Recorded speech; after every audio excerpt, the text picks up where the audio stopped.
যে ব্যক্তি একটি অন্যায় কিংবা পাপ কাজ করল, কিন্তু সে দোষ চাপিয়ে দিল একজন নির্দোষ ব্যক্তির উপর, এ কাজের ফলে সে প্রকারান্তরে সাংঘাতিক একটা অপবাদ ও জঘন্য গুনাহের বোঝা নিজের ঘাড়ে উঠিয়ে নিল। এ পরিস্থিতিতে যদি তোমার উপর আল্লাহ তাআলার অনুগ্রহ ও দয়া না থাকত, তাহলে এদের একদল লোক তো তোমাকে প্রায় ভুল পথে পরিচালিত করেই ফেলেছিল। যদিও তারা এই আচরণ দিয়ে তাদের নিজেদের ছাড়া অন্য কাউকেই পথভ্রষ্ট করতে পারছিল না।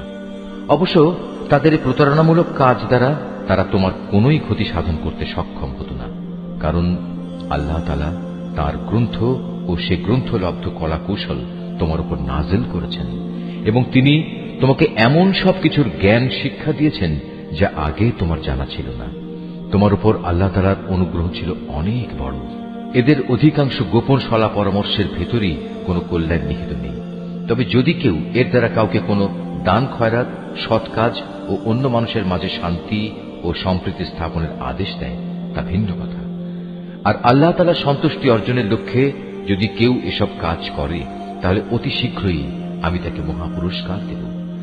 আবার যে ব্যক্তি তার কাছে প্রকৃত সত্য স্পষ্ট হয়ে যাওয়ার পর রসুলের বিরুদ্ধে আচরণ করবে এবং ইমানদারদের পথ ছেড়ে বেঈমান লোকদের নিয়ম নীতির অনুসরণ করবে, তাকে আমি সেদিকেই পরিচালিত করব যেদিকে সে চলতে চেয়েছে। এর শাস্তি হিসেবে তাকে আমি জাহান্নামের আগুনে পুড়িয়ে দেব, আর তা কত নিকৃষ্ট আবাসস্থল। আল্লাহ তাআলা এ বিষয়টি ক্ষমা করবেন না যে তার সাথে কোন রকম শরীক করা হবে। এছাড়া অন্য সকল গুনাহ তিনি যাকে ইচ্ছা করেন তাকে ক্ষমা করে দিতে পারেন। তাই যে ব্যক্তি আল্লাহ তাআলার সাথে কাউকে শরীক করল, সে মূলত চরমভাবে গোমরাহ হয়ে গেল। আল্লাহকে ছাড়া এরা কাকে ডাকে? ডাকে নিকৃষ্ট দেবীকে কিংবা কোনো বিদ্রোহী শয়তানকে। তার উপর আল্লাহ তাআলা অভিশাপ বর্ষণ করেছেন, কারণ সে আল্লাহকে চ্যালেঞ্জ দিয়ে বলেছিল, আমি তোমার বান্দাদের এক অংশকে নিজের দলে শামিল করেই ছাড়ব। সে আরো বলেছিল, আমি অবশ্যই তোমার বান্দাদের গোমরাহ করে দেব, আমি অবশ্যই তাদের হৃদয়ে নানা প্রকারের মিথ্যা কামনা বাসনা জাগিয়ে তুলব, এবং আমি তাদের নির্দেশ দেব যেন তারা কুসংস্কারে লিপ্ত হয়ে জন্তু জানোয়ারের কান ছিদ্র করে দেয়।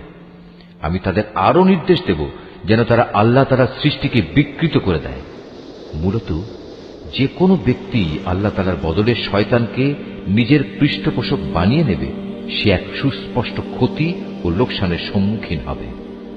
সে অভিশপ্ত শয়তান তাদের নানা প্রতিশ্রুতি দেয়, তাদের সামনে মিথ্যা বাসনার মায়াজাল সৃষ্টি করে, আর শয়তান যা প্রতিশ্রুতি দেয় তা হচ্ছে প্রতারণা মাত্র।